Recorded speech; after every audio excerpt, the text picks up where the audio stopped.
Hi, everyone. Welcome to this episode of Hydradenitis Super Divas. I'm Brindley with HS Connect, and I'm here with Social Cyd. And today we are going to talk about why accurate and factual information is important. So, I don't know about you, but how many times have you heard or seen in comments like, well, at least they're talking about HS? Yeah. Okay, so I think it's a common misconception that no matter All press is good press. yeah, what is being said, it's a good thing because at least we're talking about it, right? Yeah. But that's actually not the case. And in a lot of cases, what is being said currently about HS is actually moving us backwards. Yeah. So we wanted to talk a little bit today about what that is, what that looks like, why it's moving us backwards. And then how do we change that? So how do we give everybody the good information in order to move HS forward? Because all of us want to move HS forward. We need more treatments, more treatment options that we can take. If something fails, we can try a different treatment. And so we're all headed in the same direction and we all want to get there, but we have to get on the same page in order to make that happen. Yeah. So, do you have any that stand out to you? Right off the bat? Quite a few. Okay, please. Just do from tell. knowing what I know now. And I think when you know better, if you knew better, you would do better. And that's all that we want to do with this episode is just empower you with good knowledge and information and show you why it matters. So a common thing that I see in my comments of like my live videos, in the comments of a TikTok, whatever it may be, that shows immediate, that gives me the sign that we're not even nowhere close done being giving this information to people, because sometimes we say it once and we think like, oh, it's been said, but it needs to be said again. Our job is repeat, rinse and repeat. And so I think my top two is just that HS is not autoimmune as of now. It is autoinflammatory, and we'll get into the difference between those in just a second. And then the second one is I have stage 4 HS. It simply does not exist. And I'm not saying that your HS does not exist. I'm just saying it's stage 3. There's only 3 stages of HS. It's stage 1, stage 2, stage 3. And so those are just the top 2 that if we can get on that same frequency, autoinflammatory, stage 1, 2, 3. You could be a severe stage 3. Yes, but there's just no stage 4. And I think we confuse it with, the C word, because there's just like stages of that. Yeah. That can go to 4. But that's not this. So stages 1, 2, and 3, you can have moderate or mild, moderate, severe, I think of either stage, right? Mm-hmm. Yeah. And then, so can you break down what is the difference between HS being categorized as autoimmune versus being autoinflammatory? So in order to meet the autoimmune criteria, there are specific biomarkers that you have to meet, like your blood, your serum has to meet specific biomarkers in order for your disease to be considered autoimmune.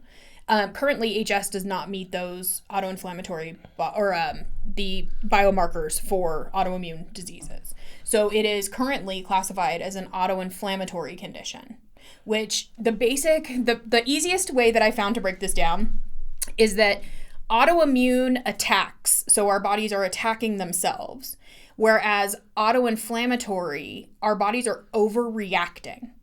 So we're sending all of this stimulus to the whatever is overreacting or causing that overreaction within our hair follicle and causing that follicular occlusion and then subsequent rupture.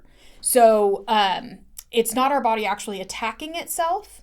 It's our body overreacting to something. It's giving dramatic. It is very, very dramatic. Yes. Yes. So that's a really great way to put it. So it breaks it down in a way that you can understand. Like, we're not attacking ourselves, we're overreacting, which really makes a lot of sense when you look at it in that way.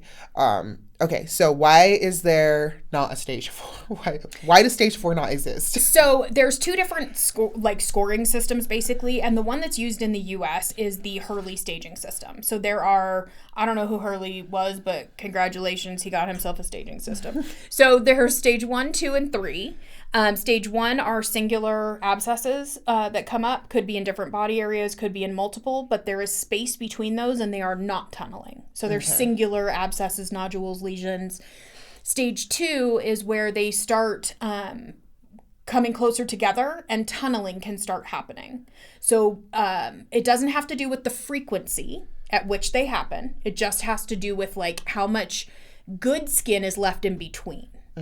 So if you think about it that way, stage 1, there's still surrounding a lot of good skin available there. Stage 2, you start to move into more affected skin and tunneling between those. And then as you move to stage 3, there's even less good skin. There's more scarring, tunneling, and lesions and abscesses. And just for a visual, for those who know me and have seen, you know, my booty cheeks on social media. So my butt would be considered stage 3. There's hardly regular skin left there, right? My underarms right now are considered more stage 2-ish because they're calmed down. It's not, there's still plenty, like, not plenty for me, but enough normal skin in the area. And then I just started getting HS underneath my breast, so that would be considered stage 1. It's just a solo abscess chilling, trying to live her very best over dramatic life. So that is just a little... She's trying to avoid eviction. Yeah, but she will be. So that's just to give you a little bit of visual for those who have seen my content before, so that way you can kind of compare in contrast to your own journey and your own skin.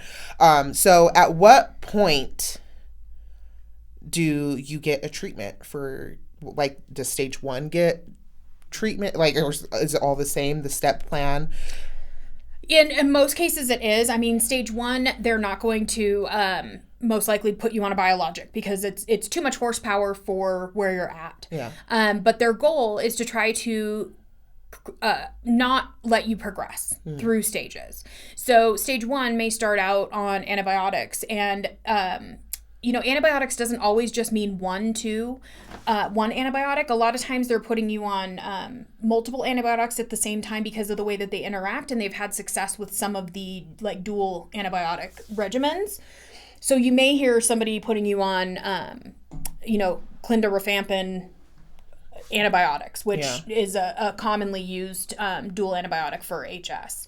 So sometimes they just keep adding things to the treatment regimen because something is working, something may not be working. They have to take time, change things around, which can be one of the most frustrating parts about having HS, right? Because in a lot of cases, they want 3 months of seeing how you're reacting to whatever medication they've put you on. And 3 months is a really long time for us. So I feel you when it comes to that. I totally feel you. I empathize because it's a really long time for us to just wait and see. And sometimes that can be discouraging. But the best thing to do is to keep working on the treatment plan that you've agreed to with your derm. The only person you're hurting by not really doing it is yourself. Unless you decide to do something else like not taking the medication because that's your choice to do in order to move through the step process. I'm not saying anyone is right, wrong, or indifferent. It's a personal choice. So I think it's a hard thing to wait and see what happens constantly. But that's even the game when you get to biologics.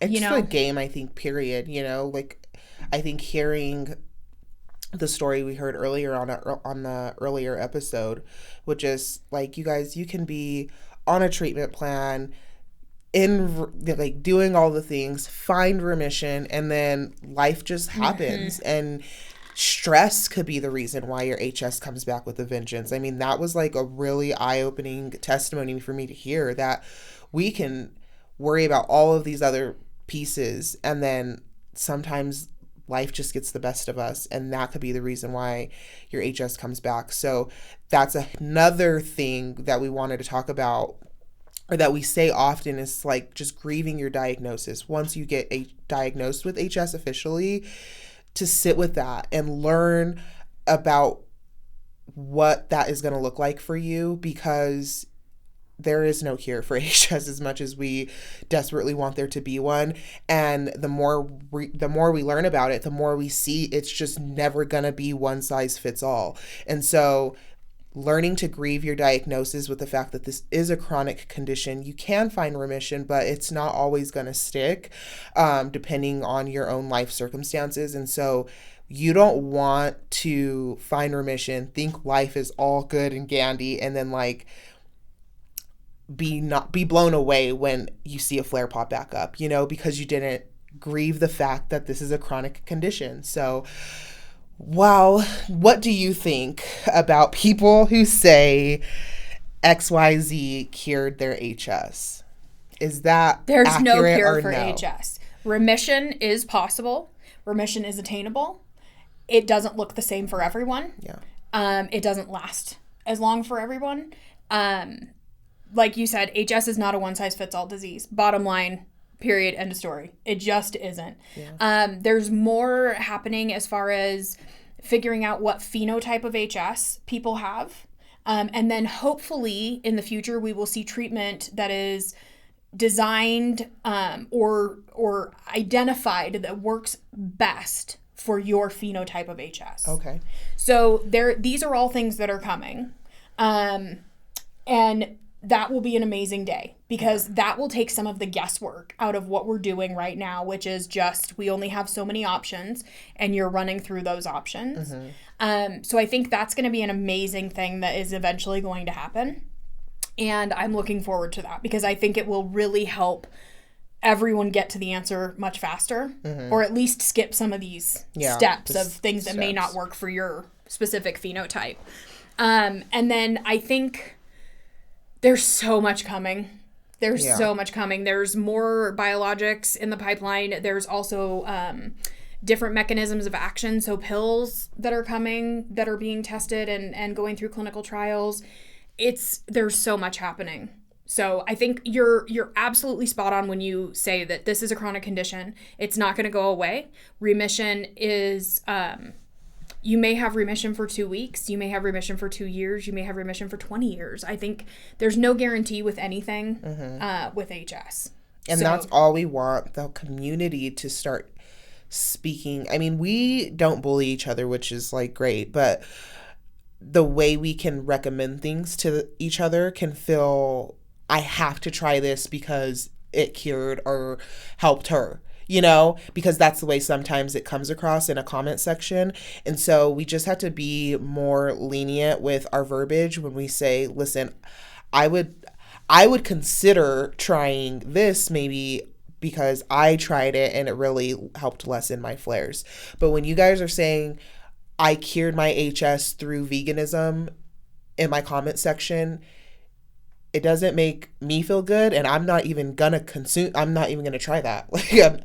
But for somebody else who's at wit's end, who's probably reading my comment section crying, they're gonna go to that extreme because of the word cure, because of the word cure, point blank, period. Like, we cannot say it. I just want you, like, I'm almost to the point where I will start blocking people who do that, because you can't see how that comment impacts somebody else mentally and emotionally.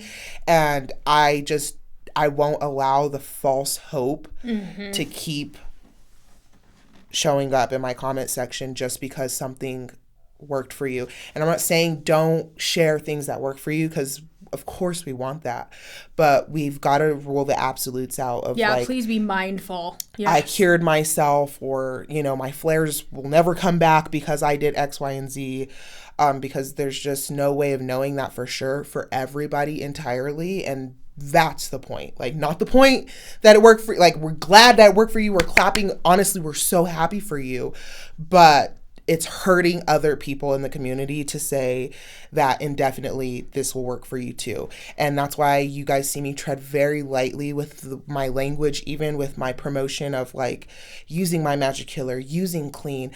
I very much so disclaim that what works for me, what is working for me right now, may not work for you. And that's okay. But when you find what does work for you, I hope you drop it as a recommendation in a comment section versus, oh, you can cure your HS with X, Y, and Z. So it's recognizing that you're not the only delicate flower in the HS community, and we have to just be more accommodating to everybody else. So another thing that I want to know, is it a misconception? Is this a stigma? Is this something that is actually true? Does HS impact people of color more deeply than it impacts non-people of color? This is a delicate question to answer because the past studies, although some of them are single center studies, meaning the study is done from one location in the US and only with the patients who visit that one location, not across the US. Some studies have said that HS impacts African American women at a greater rate than it does any other ethnicity. Mm-hmm. I think the true answer to that is we don't know. I don't think we know we don't have true prevalence data on HS. Mm-hmm. We know that it is grossly underestimated how much of the population actually has HS. It's believed to be 1 in every 100 people. We do know that HS is an equal opportunity illness. It will impact anyone, anytime, anywhere. So it's the same thing as saying, that women are more impacted than men. Again, that's based on prior studies that have been done. But when we actually stop and take a look at what is being said about HS, is it encouraging for men to come out and talk about their HS? Right. When we keep saying it mainly affects women. Is it inclusive? Right. And I think that's part of what we're running into. And one of the reasons why we're working so hard on correcting these misconceptions, everyone needs to come out and be counted, and everyone needs to stand up so that we can actually get a true prevalence for HS. Having true prevalence, which is in the process right now, means we will have much more accurate data. And while they think that HS impacts women more frequently than men in the US, yet to be seen again. I don't necessarily 100% believe it, but we'll find out when the numbers come out. The other piece of that is that in other countries like Southeast Asia, men are more inflicted than women are. Wow. So there are a bunch of undercurrents there, like culture. We don't know anything about that. So right now, we're kind of just gathering the data, but it'll be really interesting to see how it kind of all plays out in the end. I think we need to, ultimately at the end of the day, saying all of these quote unquote facts that come from research right now, they're not helpful in getting anyone diagnosed. So I don't even know why we talk about them. Yeah. Because truly, HS can impact anyone, anywhere, anytime. It also doesn't just hit during puberty. It hits children. Right.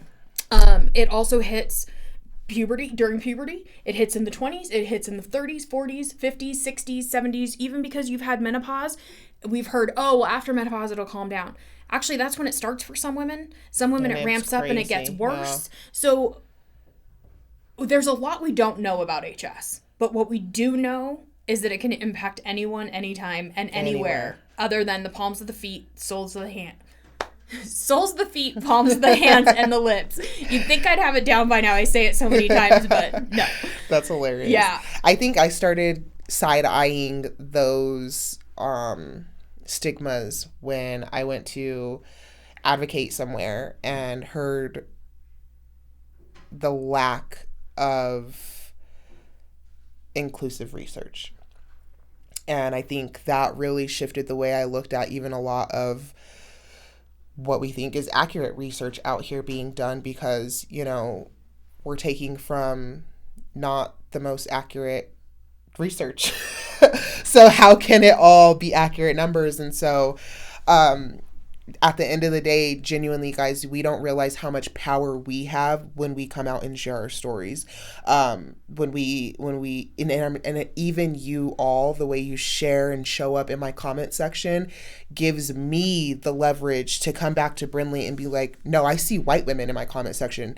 this time, or this video had millions of views and I do see more dominant Black women commenting, or I seen there's this many men who was able to message me. So even though you're not sharing your story and getting all the views yourself, it's like data, like every comment, every like, all of the things, it's like data. And so I'm able to go back and reflect and be like, well, the matching, it's not matching, and so we do have so much work to do, and it's going to take all of us together to normalize the conversation of HS in all aspects, with your dermatologist, with your family members, with your spouse, with your children, with your work family, so that way the more we know, the more we will grow, because just naturally there will be more people who see somebody else struggling the way they struggle and say, me too, and it's like a Me Too movement in a different light, like for positivity, because we know the last Me Too movement was HS a lot. Me too. Okay. So yeah, #HS Me Too.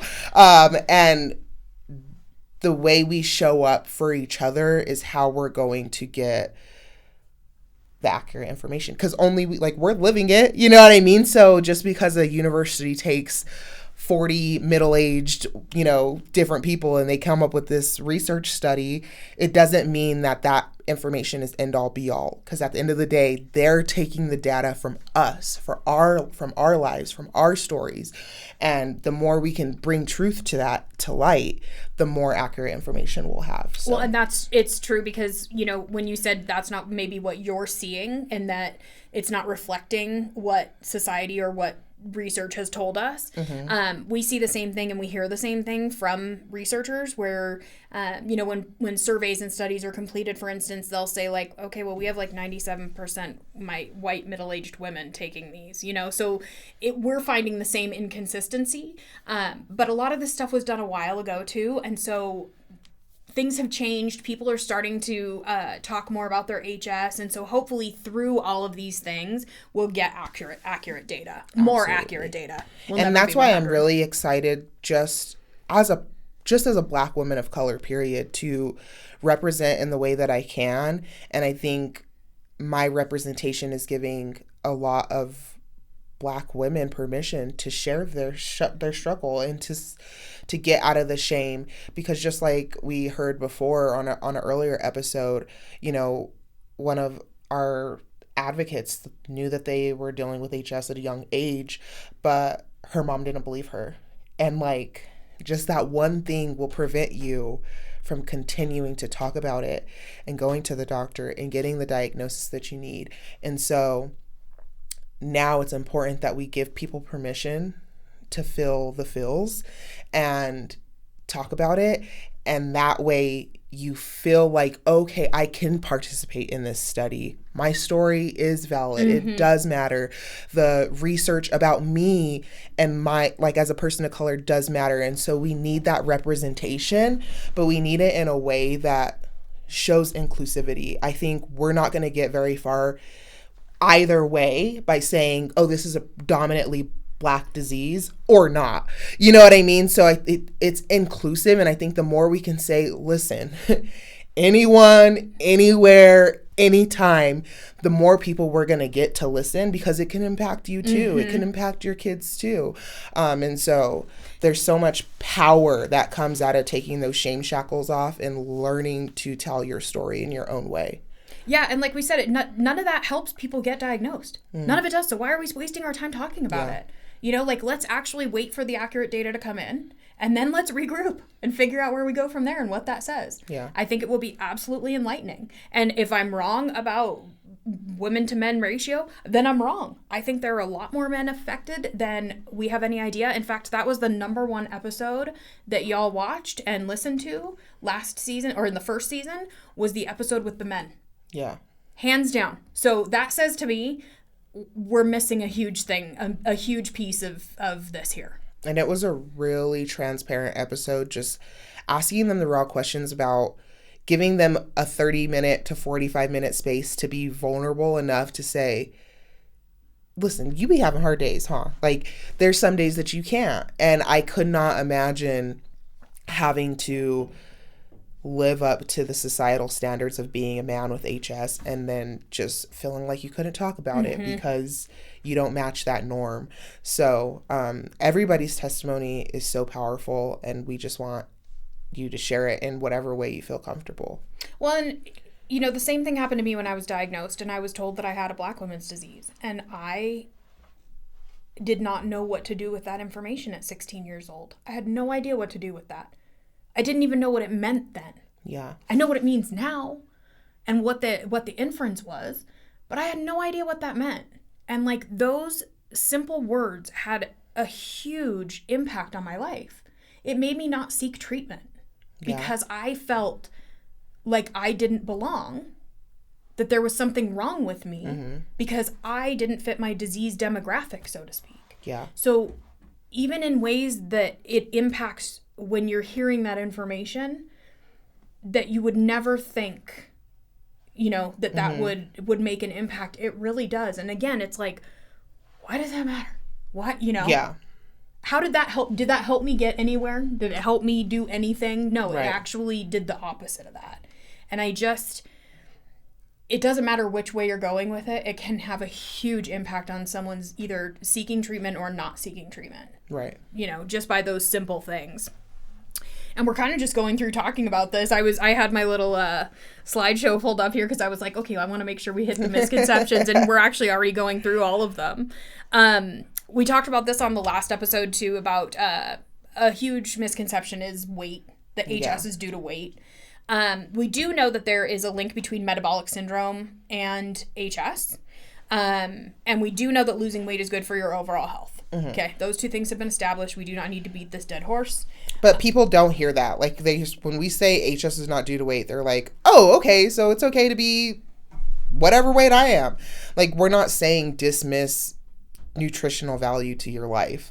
We're just saying you don't have HS because your mom gave you a fucking Happy Meal 12 years ago, okay? Like, that's not why you have HS. And it could be so infuriating to me when people are in my comment section, well, if you just ate, don't you know you are what you eat? Well, with this disease, that's not always the case. And I will not let y'all bully me into thinking that I have this and brought this on myself.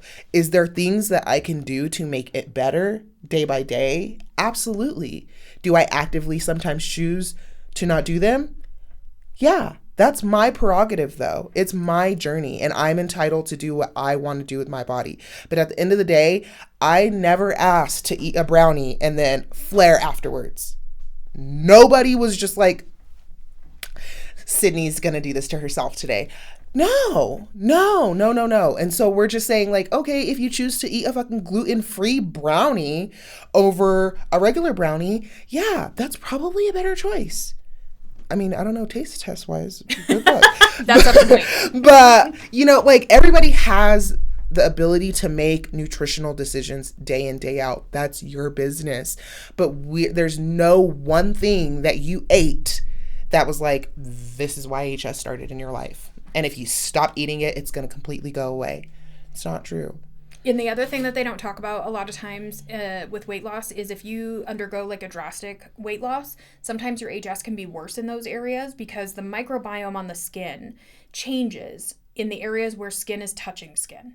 So it presents almost a perfect little, I like flora and fauna of where HS can develop because the microbiome is just ripe for HS in those areas. Those things are not discussed. So, and oftentimes we're told to lose weight. Some people undergo weight loss surgery and end up with a lot of hanging sand, and their weight is actually, their HS is worse due to that weight loss as opposed to where they were before. And a lot of people enter into that hoping, praying, fingers crossed that their HS will disappear with the weight loss. And it's a really rude awakening when that doesn't happen. And those kinds of things are often not talked about because we're so focused on weight. Yeah. So it's... Weight on the weight. Yeah. Again, we know that losing weight is good for your overall health. So is quitting smoking. Any age, we talked about that earlier, it can affect anybody. So just because you are elderly does not mean you escape the throes of HS, unfortunately. And there is research to show that the later that HS comes on, it comes on with a greater vengeance than it does when you're younger. So it tends to hit harder and faster when you're entering into like your 40s, if you start HS in your 40s. So that may be, if you're entering into HS and seeing signs and symptoms in your 30s or 40s, I would highly recommend that you get to the derm ASAP. Because you're able to make those kinds of decisions for yourself as an adult and you don't have to wait on a parent. And the second piece of that is because it tends to come on harder and faster in those ages. So you definitely want to seek treatment and try to get ahead of it if you can. Yeah. So it's something to keep track of. The other misconceptions that happen to us all the time are that we're not clean. Okay, anybody with HS knows. Bombastic side eye. Yeah, big side.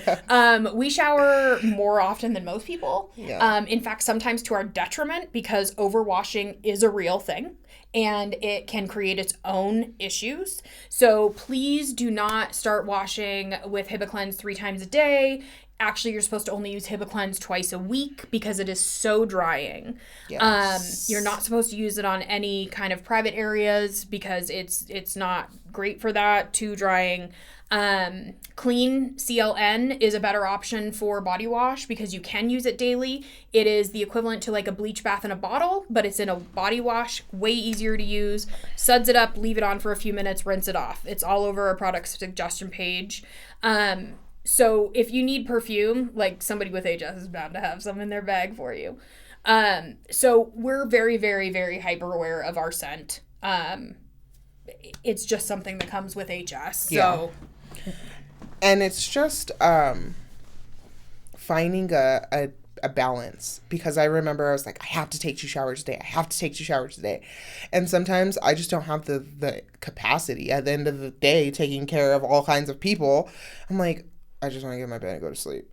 And I had to learn how to give myself grace on days that I didn't take 2 showers a day. I mean, I remember playing sports in middle school and high school and like showering before practice. My mom would be like, what in God's green earth is wrong with you? You're showering before you go to softball practice with like the dirt? And I'm like, girl, like, you don't even know that I have to do this or else it's just a shit show. And then being a hyperhidrosis girly on top of that. But it's learning that, like, it's okay if I'm just a little extra. You know what I mean? Like, I'm fully stepping into my extra era, giving myself permission to know that I feel better about myself if I woke up today and I showered and I feel good and confident, but in my purse, best believe there's perfume and a towelette and lotion and anything I need to go to the bathroom and make me feel refreshed and spruced up, instead of just living with that anxiety all day that like, is this getting worse? Can you smell me? Like, it's fully okay to prepare for the worst, or be hoping for the best, but prepare for the worst. You know what I mean? And that's why I fell in love with Brindley when I first met her, because she gave us these flare care kits. And I was like, what is she? But just that one thing that somebody did for me gave me permission to be like, I can walk around with gauze and saline and a bandage. I might not need it today, but at least if I do need it, I have it and I don't feel like a huge inconvenience and like my life is over because now I'm draining and I'm getting it on my clothes and oh my God, and now I have to go home and keeping a change of clothes in the car. It's like a closet in there. You know what I mean? Like, give yourself permission to do the necessary things you need to do to go through your day with ease. Like, it's okay. Dude, the last time I came here, I carried my butt pillow. And now we regret not bringing that. Like, woo, we could totally use those right now. It's fine. But we're going to get sponsored for next time. Yeah. Cushion Lab. And just little things like that, like being an influencer for HS. Like, the influencer world is real toxic right now because it's like, you have to be making big bucks and spending big money. And I'm just out here like, look at my imperfect skin, because I created a lane for myself. So we can't walk through life thinking that like, oh, well, we shower once a day and it's only in the morning or it's only at night. And we like, maybe you had to take 2 showers today. That's okay. Maybe tomorrow you're going to take 1. That's okay. Yep. Maybe the day after you have 0 energy and you're fatigued and you don't take a single shower, and that's okay. Like, stop putting so much pressure on yourself. You don't have HS because you're dirty. You're not a dirty person. It's not like if you don't take a shower today, you're going to spread it to everybody in your family. Yeah. Like, give yourself a little bit of grace. Yep. It's not contagious. It's not infectious. No one's going to get it from you. Most of the time, we're not infected. Right. If they culture your swabs, a lot of times they come back clean. If there is an infection, it's usually a secondary infection. So that means that, like, bacteria has gotten into the abscess as opposed to it coming from the inside out. Now, that doesn't mean you can't get cellulitis and Now, that is your that abscesses can because- become infected. Is that why we want to just make sure we're continuing to change out our bandage and do wound care? Like, what's the dangers of keeping the same wound care on for too long? So if you keep the same wound care on, it doesn't absorb anymore because it's absorbed its max capacity. So you want to keep it, fresh wound care on so that it can continue to absorb any exudate or drainage that's coming out of your wound. The other piece of that too is that in order for wounds to heal, they have to have moisture balance. So if you're keeping, this is why I do not like Band-Aids. If you're keeping a Band-Aid on a wound, first of all, Band-Aids are not meant to soak up as much exudate as we have, and that it just sits right on your skin. And that is really bad for wound care. Because it's keeping that entire wound moist, which means typically it's going to hypergranulate and not heal properly. So that's why it's important using things like gauze that are more wicking. There's a bunch of other kinds of dressings that you can use as well. We have some of that on our wound care section on HS Connect. But it is important to keep your wound care because you can get secondary infections. That's also why it's really good to wash with something like Clean, because it will kill all of the other bad bacteria on your skin that can cause secondary infections. Okay. So, keep an eye out for cellulitis, which the main things that you want to look for cellulitis are red that continues to grow. So the best way to do that is if you have a red circle around an abscess that you're kind of concerned about, like it's really hot to the touch. It has almost like stretch mark like streaks in it. Yeah. And it continues to grow. One of the good things to do is if you're concerned about an abscess, draw a circle around it with a pen. It will not harm it. It will not harm you. And then keep an eye on it. If the circle continues to grow outside of what you've drawn, then you need to head to the emergency room or to urgent care because that is a sign of cellulitis. Unfortunately, what looks like a normal flare for us on somebody else looks like an infection. So people who are new to HS will tend to run to the emergency room because they think that they have an infection, because on Aunt Joe, she, doesn't have HS. You would see that on her and you'd be like, you need to go see somebody. For an HS person, we're like, that's normal. Yeah. Yeah. So the doctors, if they had 4.5 hours, could not even tell you everything you needed to know about starting out with HS. So HS Connect is here to kind of fill those voids and try to provide what other information you need between your appointments, answer questions that come up, and be that resource for you between appointments. So. And amazing they are. I think the last question I have that is something people are so afraid to ask, but it is necessary to know because it will put a lot of fear at bay for people. Can you die from HS? So no, you cannot die from HS. You can die from complications from HS. Typically, the most common is becoming septic, which means that you have an infection that enters your bloodstream. So this is why it is important to keep an eye on your flares, to look out for signs of cellulitis, because cellulitis typically turns into sepsis, or it can if it's left untreated. Most of the time you get to the emergency room and they have drugs they can give you intravenously that will kind of get that under control. Not everybody requires IV drugs. They can always do pills depending on where you're at. They're very well versed in dealing with things like cellulitis. The one thing I would recommend is if you are going to the ER for a flare, I would not allow them to lance and drain it or do an incision and drainage on that flare. Incision and drainage is where they just take a scalpel, slice it open, and drain it. They have a 100% recurrence rate. It's giving, it's not working. Yeah, it's giving, I'm buying you time. Right. So it is. I could have did this at home. So Don't. But although it may help in the short term and feel better, you are causing long-term problems by having incision and drainages done. And that is something that we're really working on educating. It also is going to require us to educate emergency room physicians. So if anybody knows anybody that's an emergency room physician or has contacts, let me know. And so should they be swapping incision and drainages for the de-roofing procedure? Yes, but the problem is de-roofings can't be done like that. Whereas if you go to an ER, sometimes they won't do an incision and drainage, rightfully so, because they know that it's going to cause more harm than good. Mm-hmm. But with a de-roofing, you have to make an appointment with your derm. You have to wait it out. Is that because they don't know how to do it in an emergency room? In emergency room situations, they do not know how to do de-roofings. All they know how to do are incision and drainage. Wow. Yeah. So that's another reason why you should make sure you find yourself a good dermatologist, you guys. At the end of the day, like we said, all derms are not created equal, but they were created to help us with our skin, and you just have to step out on faith and give one the benefit of the doubt one day and just pray and hope that it's the match made for you. If not, keep finding one until you find the right one who's willing to do those things for you. I know now that I have a good dermatologist, she would never incision and drain me, and she would rather prefer to de-roof me if that's something that I was willing to and nor do. As an educated patient would I allow it. I would never allow an incision and drainage to happen again. And I think once I learned that information, it empowered me to start paying attention to my own journey, because I was only going to urgent cares or emergency rooms for incision and drainages. So now that I know that, I'm like, well, we probably don't have to go to the doctor. We just need to, honestly, I use my Magic Killer faithfully, and that's only because it's still working for me. The moment it's not, y'all will know. But I'm not going to fix what's not broken. And so I just had to put my Magic Killer on there, throw some gauze on, wrap it, change it out a few times throughout the day.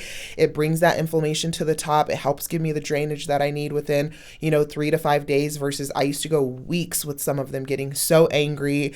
And I felt like the only thing that I could do was go get it lanced at the emergency room, because you are just literally buying time. But I could tell you, every incision and drainage I've ever had, I still have problems with that area. So that's a misconception as well, is the more you know, the more you know. So please don't let nobody cut you open with no scalpel unless they're doing a surgery procedure to help you. But incision and drainages, they're just not good. So yeah, definitely. So that kind of covers most of the most common misconceptions. So we talk about most of these on every episode, at least a few of them, because they're constantly part of our conversation. Yeah. And we just want to drill it into your brain that this certain things like that. And I think the last one we always finish out on is HS is not your fault. Mm-hmm. Like, if you take anything from the episode, take that away, that HS is not your fault. It's just something that is happening to you that we have to learn how to adapt and live life through. But take that weight off of yourself. Yeah. Give yourself permission. Forgive yourself. It's not your fault. You didn't do anything to start it. You're not doing anything to keep it happening. And allow yourself the forgiveness that you need for that, for sure. Amen. Oh my gosh, what a good episode. Let us know if there's any other misconceptions that y'all happen to see in this crazy interwebs or these Facebook groups that are like the wild, wild west. We would love to, let you know if they're accurate or false or not. And, we love just including you guys in the conversation. So thank you so much for tuning in to this episode of Hydronitis Super Divas.